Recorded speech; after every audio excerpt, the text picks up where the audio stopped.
As time goes on and the world evolves, people have become dependent on idols, things that replace God, thus departing from faith.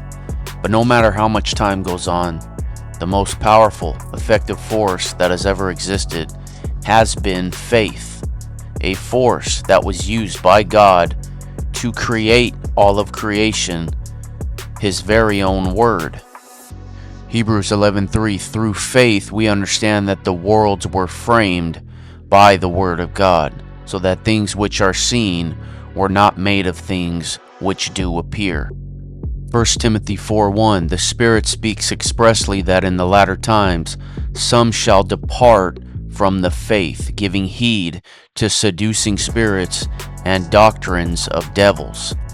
So if the entire existence and creation was created by God using the force of faith, and there are doctrines of devils teaching people to depart from the faith, there is obviously an attack on people living or walking by faith, which is an instruction from God to His people. Jesus Christ, who was God manifested in the flesh, walked in the purest ways of faith, teaching faith and demonstrating the power of using your faith. Mark 11:22, Jesus answered, said unto them, have faith in God. Mark 11:24, therefore I say unto you, whatso things you desire when you pray, believe that you have received them, and you shall have them. Matthew 17:20, and Jesus said unto them, because of your unbelief, for verily I say unto you, if you have faith as a grain of mustard seed, you shall say unto this mountain, remove hence to yonder place, and it shall remove, and nothing shall be impossible unto you.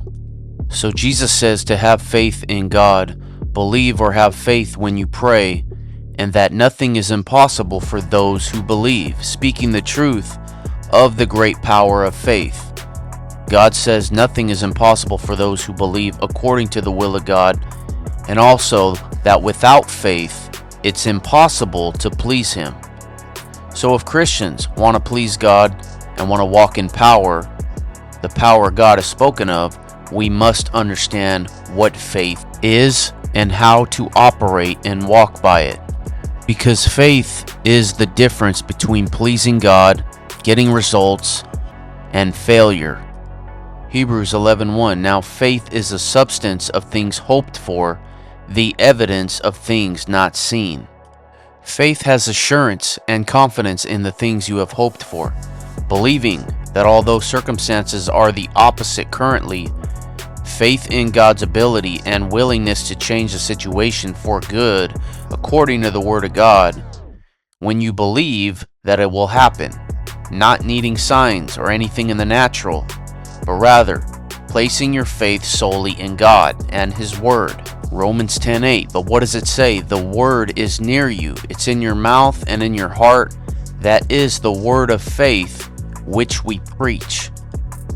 Many Christians today are taught to look at their works to determine if they are actually saved, needing a sign to believe.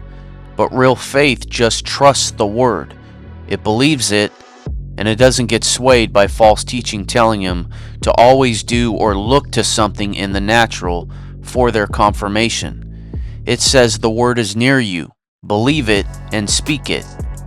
2 Corinthians 4:13 says, we having the same spirit of faith, according as it is written, I believed, therefore I have spoken. We also believe and therefore speak. And just as God created the earth by faith, speaking it into existence, such as, let there be light, let us make man in our image, real faith speaks. Faith speaks life. It gives life. The spirit of faith is the spirit of victory. The words people speak correlate either to faith or fear, life or death.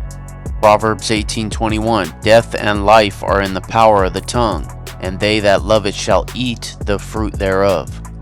If one chooses to walk in faith, his words will either give life or death. The one who departs from faith by default speaks against faith. The one who walks in faith speaks life. So how does one get faith? It comes by the Word of God, believing in it, and renewing your mind to it.